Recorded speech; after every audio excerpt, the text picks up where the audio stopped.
dans les nations.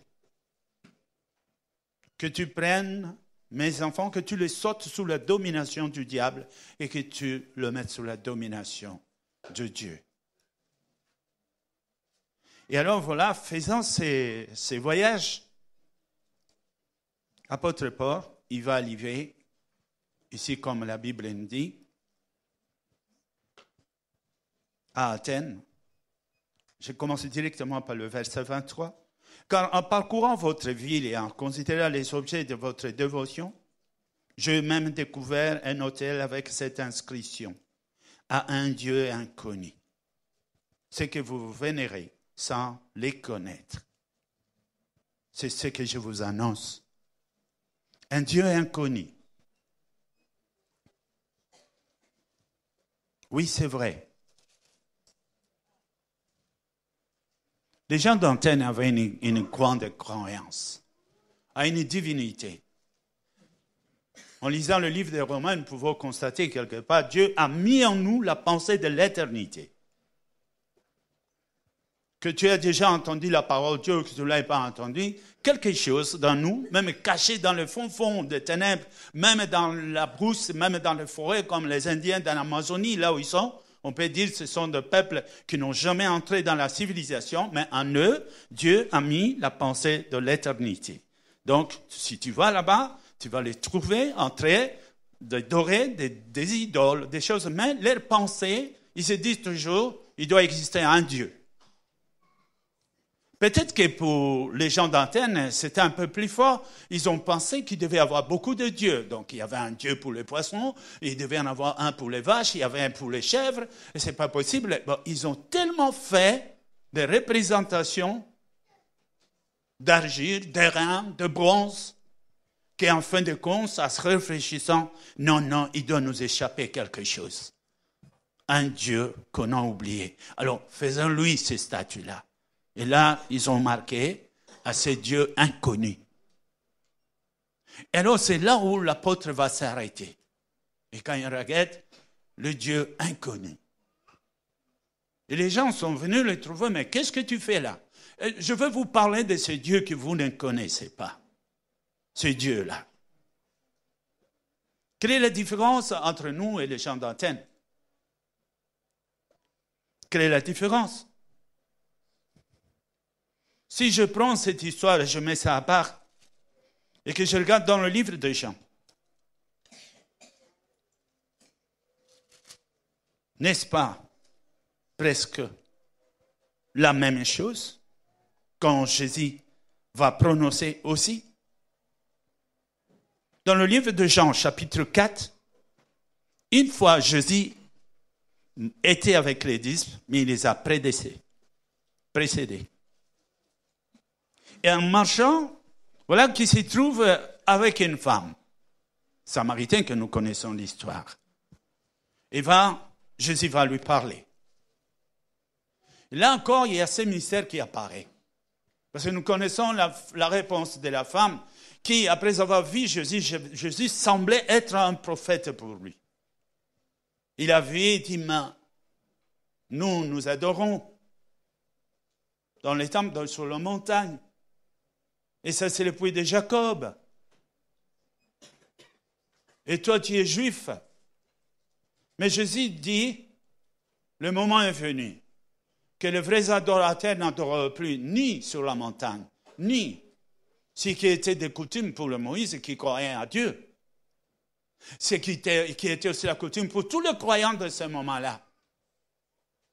Et il va dire, les vrais adorateurs adoreront le Père en esprit et en vérité, un mystère. Et même quand les apôtres vont arriver là, ils trouvent Jésus, chose étonnante, il parle avec une femme, encore samaritain, mais c'est quoi ça? Et quand ils viennent, ils disent, mais on t'a apporté à manger ici. Voilà la réponse de Jésus. J'ai à manger une nourriture que vous ne connaissez pas. Une autre nourriture. Quelle était donc cette nourriture que Jésus était en train de manger et que les disciples ne connaissaient pas? Qui cachait les mystères de Jésus? Et je vais encore plus loin. Après la résurrection de Jésus, Voilà qu'un jour, Jésus va se promener au bord du lac comme d'habitude. C'est là où il était avec les disciples. Et voilà que Pierre, Jean, Jacques et tous les autres, ils se sont dit, invités par Pierre, nous allons à la pêche. Il y avait quelque chose qui échappait à Pierre à ce moment. La phrase que Jésus avait dit à Pierre, je ferai de toi pêcheur d'hommes. Et voilà, il est redevenu pêcheur de poissons. Et quand il va là-bas, évidemment, c'était le jour du miracle du poisson. Mais ce n'est pas ça qui compte. Mais ce n'est qu'après, quand ils sont sortis et qu'ils ont vu le miracle, que Jésus va s'approcher à chacun de ses apôtres pour demander, est-ce que réellement vous m'aimez? De quel amour il parlait? Et comme chacun se précipitait de dire, oui, je t'aime. C'est comme maintenant, tu peux dire aussi à Jésus, oui, je t'aime. Mais la signification du mot « je t'aime » en Jésus signifiait autre chose. Certainement qu'il se disait, s'il m'aimait, mais pourquoi il ne voit pas ma souffrance? S'il m'aimait, pourquoi il ne veut pas comprendre pourquoi j'étais à la croix? Mais s'il m'aimait, pourquoi ils ne prennent pas mon ministère en main et pouvoir poursuivre ce que j'ai fait? S'il m'aimait, pourquoi il ne faut pas évangéliser et témoigner? Le temps est court. Chacun disait, oui, Jésus, je t'aime. Mais c'était de l'amour du monde. C'était les raisonnements du monde, comme c'était les raisonnements des gens d'Athènes, comme c'était aussi les raisonnements des disciples qui croyaient que j'ai la nourriture. Ah tiens, voilà, nous on l'amène la nourriture et lui, il a déjà mangé la nourriture que cette femme étrangère lui a apportée. Voilà ce qu'il voyait. Une autre nourriture que vous ne connaissez pas. C'est à cause de cela, à cause de ces choses, je crois, que le Saint-Esprit veut te parler aujourd'hui.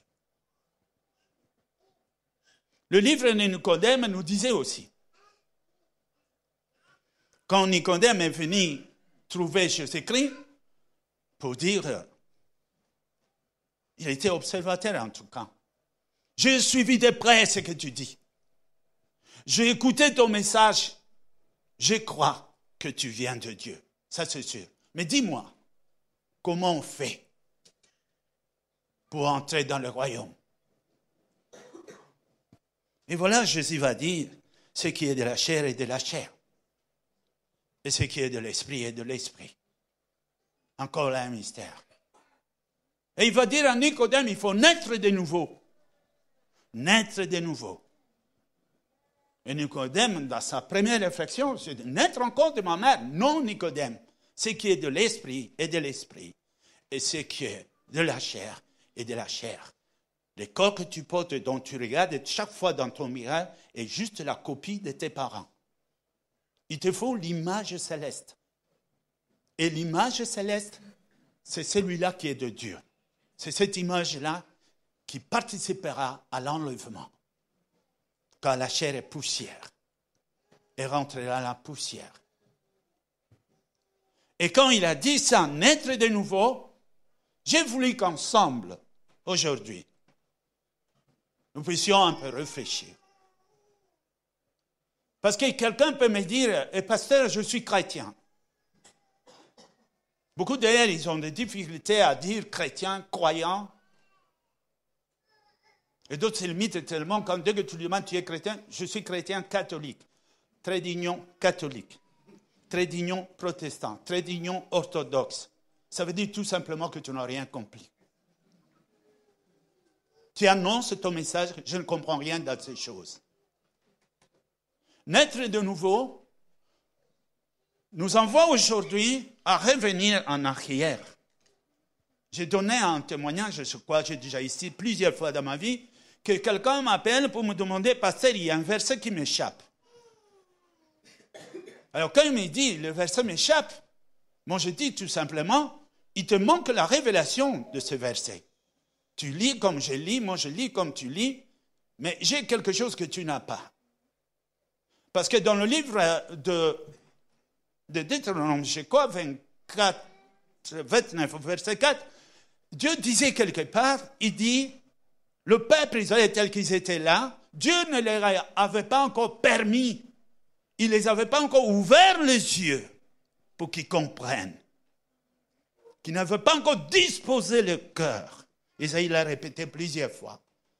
Ils ont les yeux pour voir, mais ils ne voient pas. Ils ont le cœur pour les oreilles pour écouter, mais ils ne comprennent pas, jusqu'à ce qu'il y ait un déclic. Jésus s'est trouvé aussi avec ses disciples.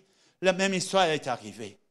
Après son apparition dans la résurrection, il était avec les disciples. Ils ne l'ont pas reconnu si vite. Il a fallu qu'ils brisent le pain, qu'ils partagent les poissons. Les yeux sont ouverts. Allez, c'est le Seigneur. Mais il est parti. Cette parole nous concerne. Parce que quand nous lisons la Bible,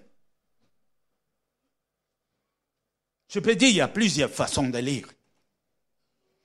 Moi-même, je les lis. La première fois que la Bible est tombée sur ma main, parce que d'avant, je ne voulais pas lire la Bible, j'ai dit, bon, Dieu existe, il peut me parler. Pourquoi lire sa lettre? Et dans ma prière, je disais à Dieu, non, je lirai ta lettre quand tu ne seras pas là. Puisque tu es là, parle. Et il parlait. Gloire à Dieu. Mais un jour, je me suis dit, je vais lire quand même, ne serait-ce que pour les autres. Ainsi, j'ai commencé de Genèse jusqu'à l'Apocalypse, jusqu'à la fin. C'était la première lecture. Je le lis comme une histoire. Ça m'a plu. C'était merveilleux, cette histoire. Mais quand je raconte dans la Bible, alors que la parole de Dieu, tout ce qui est écrit de début à la fin, c'est tout nous présenter, c'est Dieu et Christ. C'est-à-dire, tous les prophètes, tout ce qui a été écrit, chacun d'eux a été quelque part l'instrument de Dieu pour pouvoir nous démontrer qui est Christ.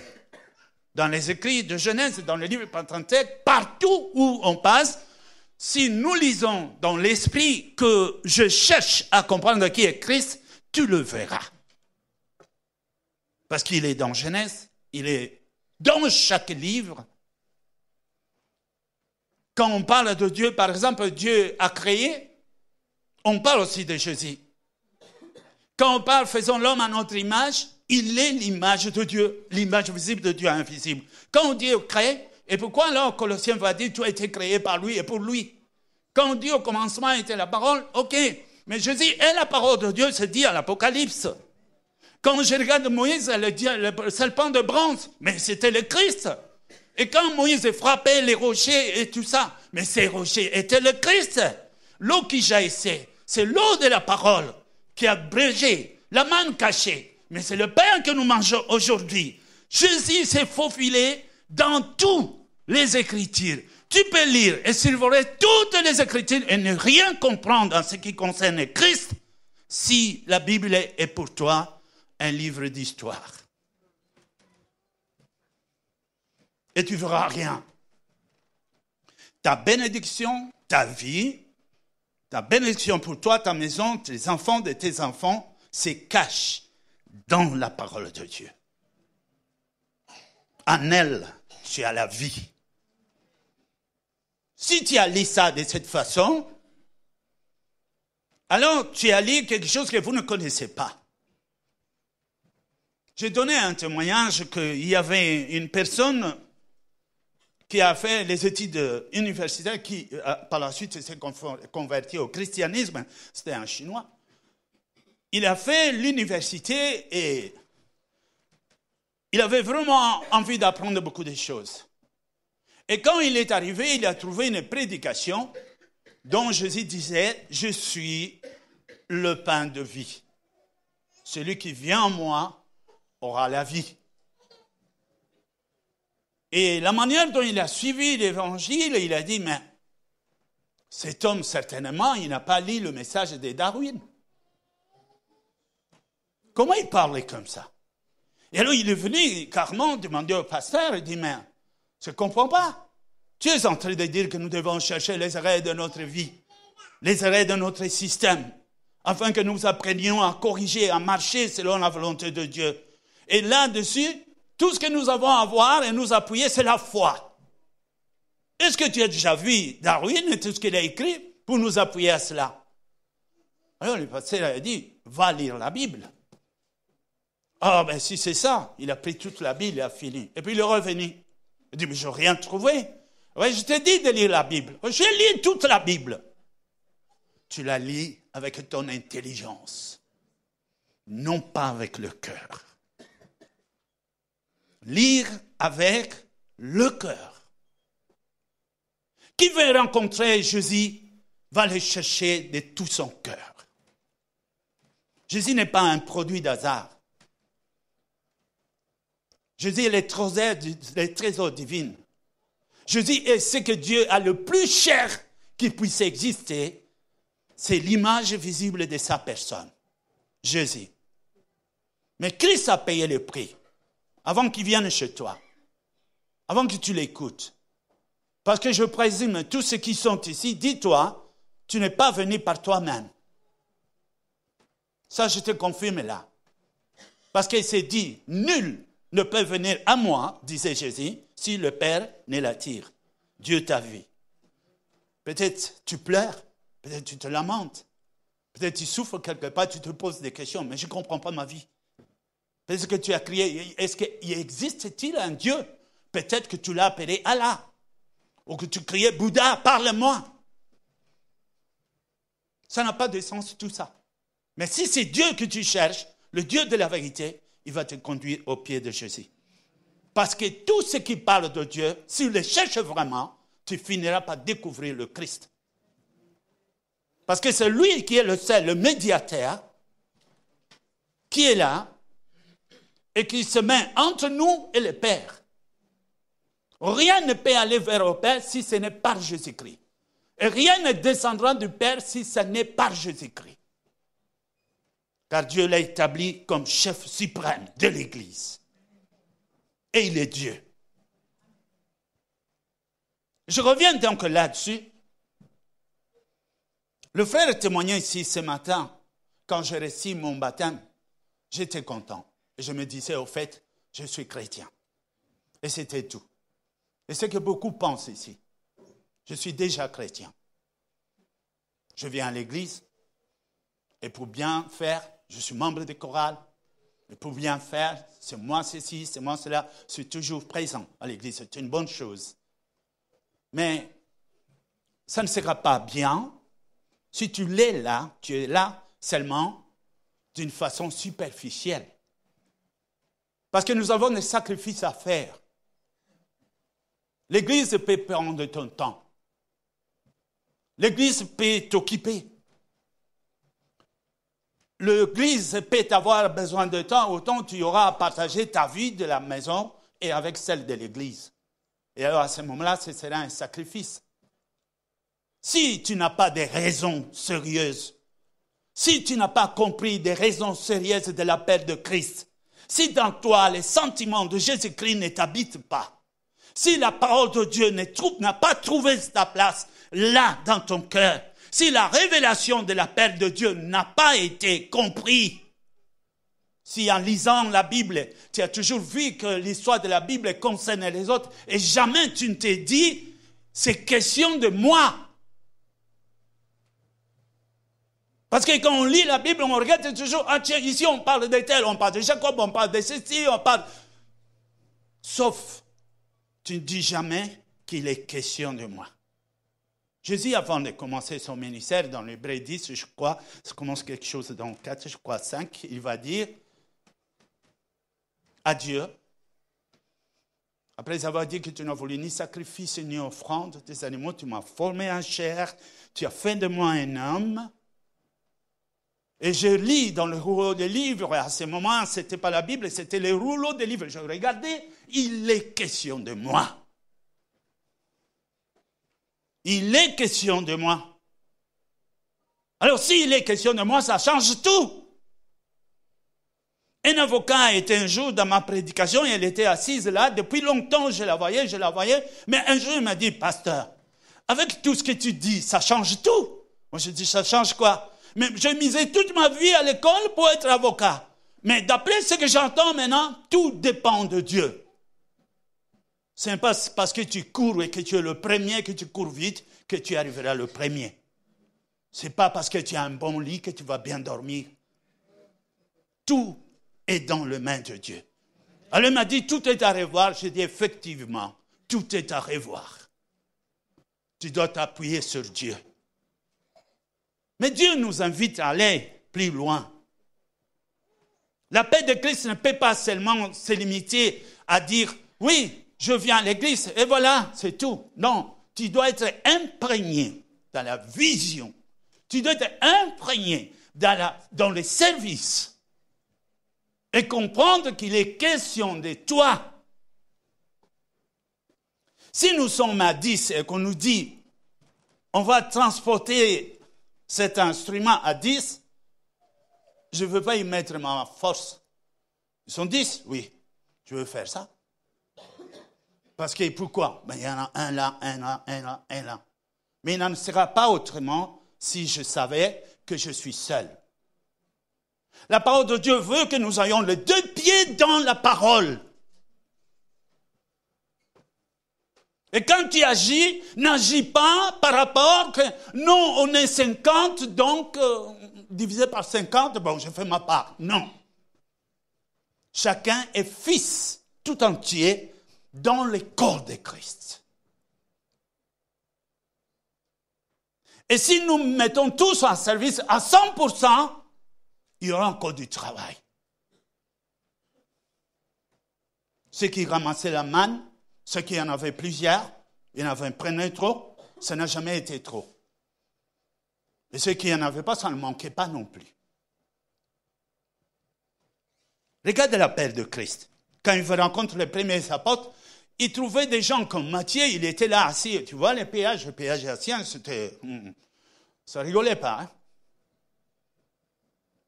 Et il était là, en train d'encaisser l'argent. Et Jésus voit un homme comme ça et dit, toi, Lévi, lève-toi et suis-moi. Mais je rentre au chômage. Et entre nous, est-ce que quelqu'un a dit qu'est-ce que la femme de Matthieu pensait de ça? Peut-être qu'elle a dit, mon mari est fou. Oui, on a dit un jour à l'apôtre Paul, tu es fou. Est-ce qu'il était fou? La folie selon le monde est une preuve pour nous que nous sommes sages de selon Dieu.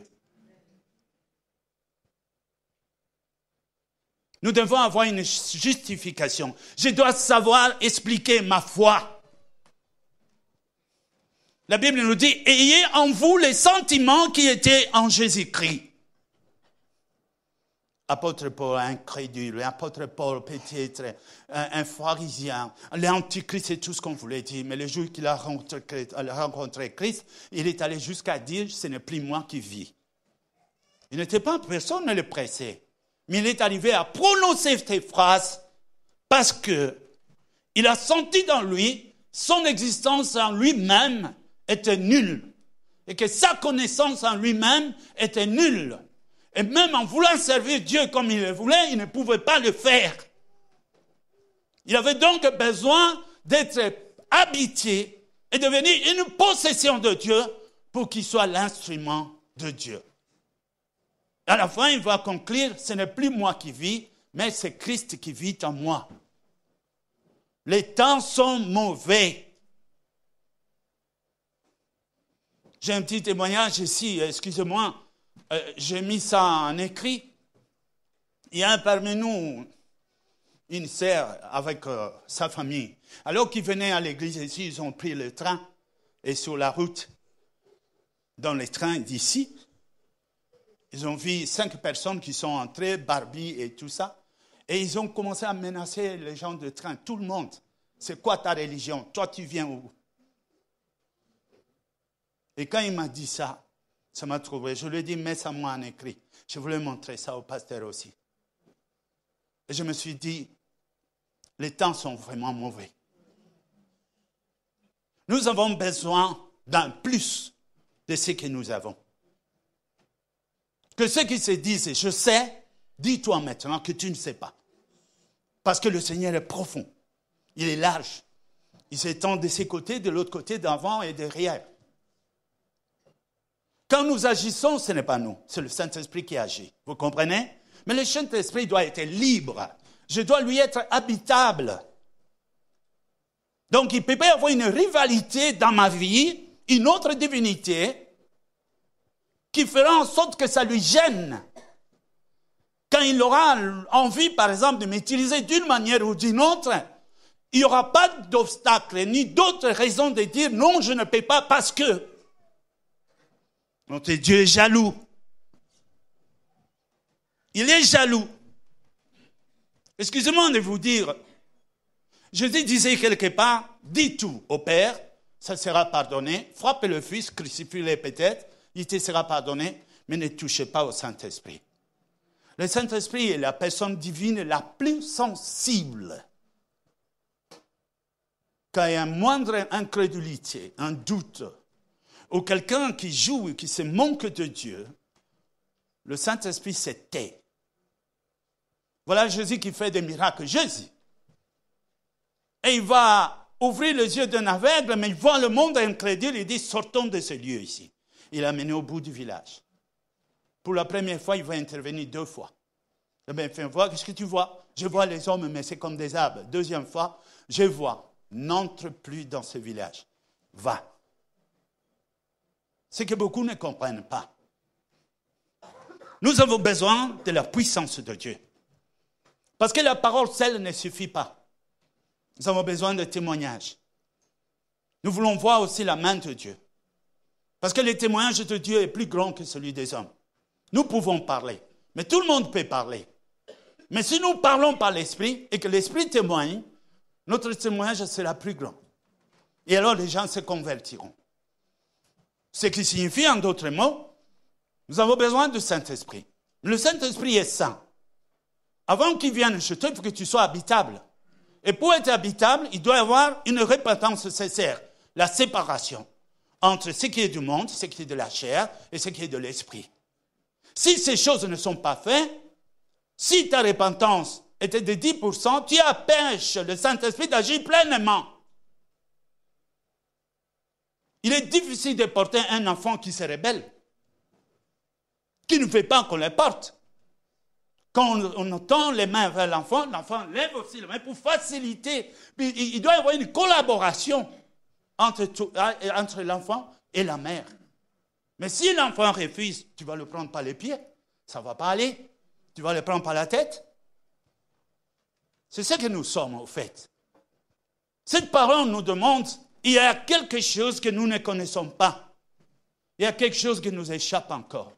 Regarde-moi qui vous parle. Je ne parle pas parce que je me proclame connaisseur. La parole de Dieu est tellement profonde que j'aurai 100 ans et que je n'ai pas encore fini avec le Seigneur. Il est large. Il n'arrête pas de nous enseigner. Chacun par rapport à sa foi. Mais la foi n'a pas été donnée pour être limitée. Même les apôtres, ils ont dit à Jésus, venez au secours de ma foi. Viens à notre secours. Nous devons chercher d'aller beaucoup plus loin.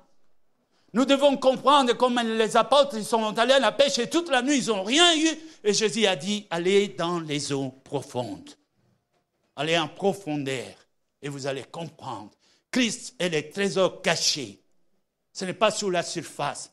Ça appartient à ceux qui cherchent vraiment Dieu. Ceux qui sont prêts à payer le prix du sacrifice. Autrement, tu vas être là et pendant 10 ans, tu n'arrêteras pas de dire, pasteur, prie pour moi. J'ai donné un témoignage, ce que nous voyons, nous les pasteurs. Un frère m'a appelé avec toute la foi pour me dire, le pasteur, prie pour moi. J'ai dit, bon, qu'est-ce qui se passe? Il y a mon chien qui n'arrête pas de gratter mon canapé et ça s'abîme. Est-ce que tu ne peux pas faire une prière?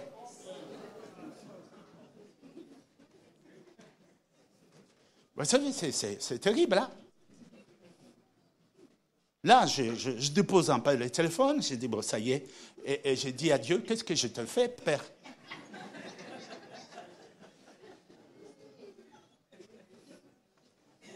il m'est difficile d'aller chercher son entendement. Il m'est difficile, comment il est en arrivé là? Comment tu as compris Christ? Comment tu l'as entendu? Christ nous prêche, Christ nous parle, Christ a payé les prix pour le royaume. C'est quelque chose qui est imminent. C'est à cause de cela. C'est pendant que nous sommes sur la terre et que nous vivons encore, bien sûr, il ne permettra pas que tu vives dans cette pauvreté ou, je ne sais pas, dans cette situation qui fera en sorte que la honte tombera sur lui. Parce que si tu dis, je suis de Dieu, et alors il va dire, mais tu es de Dieu, où est ton Dieu? Où est ton Dieu sinon? Nous sommes des instruments choisis par Dieu. Mais s'il n'y a pas de disponibilité, ça sera difficile. Je vous demanderai, bien-aimés, on a déjà lu la Bible, mais cette fois-ci, avec le cœur. En se disant, quand je prends Genèse, certainement il parle de Jésus. Mais comment il parle de Jésus ici? Et je commence à regarder. Dans Genèse, il s'agit de moi aussi. Et dans chaque livre, il est question de moi. Ce n'est que quand je commence à comprendre toutes ces choses, alors je trouve ma place. Dites Amen. Dieu est utile dans le corps de Christ. Chacun de vous a reçu un don. Croyez-moi. Et la parole de Dieu ne ment pas. Mais si vous ignorez l'appel de Christ, le sens réel de l'appel, tu vas t'ignorer toi-même. Parce qu'il est impossible que tu te découvres qui tu es si tu ne connais pas vraiment le Christ. Il a dit, je m'en vais, il faut que je m'en aille. Et alors je répandrai mon esprit. Et à qui? À ceux qui sont prêts. Pas seulement ceux qui viennent pour manger le poisson et le pain, parce que le jour où Jésus a dit, il faut manger de ma chair, ils sont partis. Et les disciples sont venus, Jésus, arrête de dire ça, voilà, on n'a plus de fidèles. Il a dit, si vous voulez, partez aussi. Et Pierre a dit, où irons-nous encore? C'est toi qui as la parole de la vie. Vous êtes d'accord avec moi que quelque chose se cache? Vous êtes d'accord avec moi, il y a une nourriture que nous devons connaître, celle que Jésus mangeait. Il a dit, ma nourriture, c'est faire la volonté de Dieu. Et la volonté de Dieu, avant qu'elle s'efface, c'est que nous soyons conduits par le Saint-Esprit. Sans le Saint-Esprit, nous ne savons rien. Sans le Saint-Esprit, nous ne pouvons rien. Et je vous parle en esprit. Et je sais que le Saint-Esprit a préparé vos cœurs pour comprendre et pour connaître cela. Tu ne peux pas entrer dans la vie réelle, dans l'abondance, si tu ne comprends pas ça. Même tes prières seront des genres de prières prises parce que le chien, il déchire mon canapé. Une sœur m'a appelé à 2h du matin. Oh là là. Je dis, pasteur, viens. Quoi? Viens. J'arrive. 2h du matin, s'il vous plaît. Avec sommeil et tout, j'arrive en hiver. Je rentre. Bon, je ne veux pas vouloir des discussions. J'entre. Je dis, ma soeur, dis-moi exactement pourquoi tu m'as appelé. Tu sais qu'est-ce qu'elle me dit? Elle me dit, pasteur, je veux que mon mari soit ici, sur mon lit. Alors, je me suis vu tout malheureux. Si j'avais su qu'elle m'a réveillé pour ça, je ne serais pas venu. Tu as des problèmes avec ton mari et tu veux, moi, tu me réveilles pour ça? Où est Christ? Pourquoi tu ne me parles pas de Jésus? Pourquoi tu ne me parles pas de Dieu? Tout simplement, on croit peut-être que Jésus est magicien et qu'il est venu arranger tout. Christ est venu pour le royaume.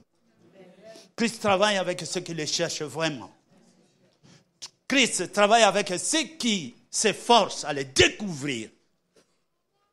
Philippiens 2,5, il dit, ayez en vous les sentiments qui étaient en Jésus-Christ. Jean dira, tel qu'il est, tel que nous devons être. Alléluia. Amen. Est-ce qu'on est là? Amen. On est là? Amen. Vous êtes bousculés? C'est qui le Seigneur? Jésus. Crie encore. Jésus. La parole est près de toi, dans ton cœur et dans ta bouche. La parole est près de toi.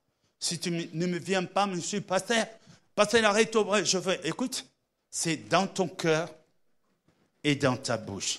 Parce que si tu dis maintenant, je laisse tomber un peu tout. Il y a des choses qui combattent la présence de Christ. La chair. Peut-être la chair, la tentation, la séduction, les envies, l'orgueil, toutes ces choses-là.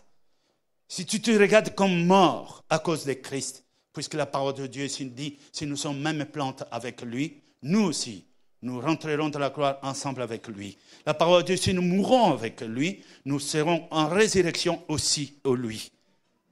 On ne peut pas entrer dans la nouvelle vie si la première vie n'est pas détruite. On ne peut pas entrer dans le deuxième mariage avec Christ si le mariage avec le monde n'est pas détruit. Parce que quand Christ vient, il ne vient pas comme un mécanicien. Il vient tout détruire et tout planter, tout commencer à zéro. Il mettra les fondements nouveaux.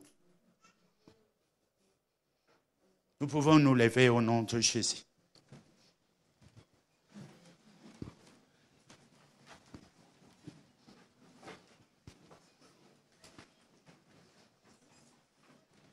La main de Dieu est tendue sur chacun de nous. Bien-aimés, je me vous dis avec toute sincérité, change. Je dis toujours, étonne Dieu. Entre dans le sabbat de Dieu. Comme il est dit dans le livre d'Hébreux, chapitre 4. Ceux qui sont de Dieu, ceux qui rentrent dans le sabbat, ils se sont reposés de leurs œuvres. C'est ça pour nous, les repos. Tu acceptes le désarmement. Tu déposes tes armes. Tu es fatigué. Et tu confesses, Seigneur, j'ai essayé, mais je n'ai pas pu. Alors, je laisse tomber. D'ailleurs, c'est tout ce qu'il demande. Venez vers moi, vous tous qui êtes fatigués, et je vous donnerai du repos. Je prie que ce que tu vas dire maintenant, que tu le dises vraiment avec ton cœur. Je vous demande sincèrement, ce n'est pas parce que ça doit être fait comme ça, je vous en supplie, faites un petit geste là, ferme tes yeux. Entre dans toi-même et ne pense en rien du tout. Dis-toi, et si le Seigneur t'appelait aujourd'hui, quelle serait ta place? Alors on va lui parler. Seigneur Jésus, tu viens de me parler. Je réalise mon erreur. Je me suis arrêté. Je croyais arriver. Aujourd'hui, je me rends compte. Je suis éloigné de toi. Je gère encore ma vie. Je dirige ma vie. Je ne t'ai pas laissé faire. Pardonne-moi. Je te confie aujourd'hui ma vie. Mon âme. Mon esprit. Je me confie pour être à ta disposition. Pour que je t'appartienne. Et que tu travailles à moi. Je vais te servir, Seigneur. Je vais être dans le service. Au nom de Jésus. Par amour pour toi. En réponse de la croix, je viens et je vais te servir. Aide-moi. Aide-moi, Seigneur. Aide-moi, Seigneur. Parce que je hais Satan. Je hais le monde. Je me sépare du plaisir du monde. Mais je t'ai choisi. L'agneau de Dieu. Emmanuel. Adonai, la manne cachée, le soleil de la justice. Jésus. Levez vos mains. Commencez à remercier le Seigneur. Crois-moi, il agit. Il travaille dans toi. Il ne va pas t'abandonner, c'est sûr. C'est sûr. Dans le saint nom de Jésus. Oui, Seigneur. nous nous remettons à toi. Là où l'homme s'arrête, là où nos forces sont limitées, c'est alors commence ta grâce. Agis, Seigneur. Agis. Nous ne sommes que des instruments. Qui peut te résister? Si l'univers t'obéit et si tout ce que tu as créé ne bouge pas d'un centimètre, Seigneur, tout subsiste en toi. Qui sommes-nous? Des vermisseaux, tas de poussières. Dieu t'a donné la vie. Qui sommes-nous, Seigneur? Tu nous as donné la liberté. Nous te rapportons cette liberté pour que nous ne soyons plus libres selon nous-mêmes, mais que nous soyons conduits par toi. Prends-nous, Seigneur, par ta main et conduis-nous selon ta volonté et fais ce que tu veux. Merci, Seigneur. Car dans cette action, Seigneur, tu t'es glorifié. Et c'est à travers cela que nous sommes bénis. Au nom de Jésus, que nous venons de prier. Amen. Répétez exactement ce que je vais dire. Gloire et louange à toi, Seigneur Jésus. Gloire et louange à toi, Seigneur Jésus. Amen. Amen. Acclamons fort le nom de Jésus. Okay. Merci.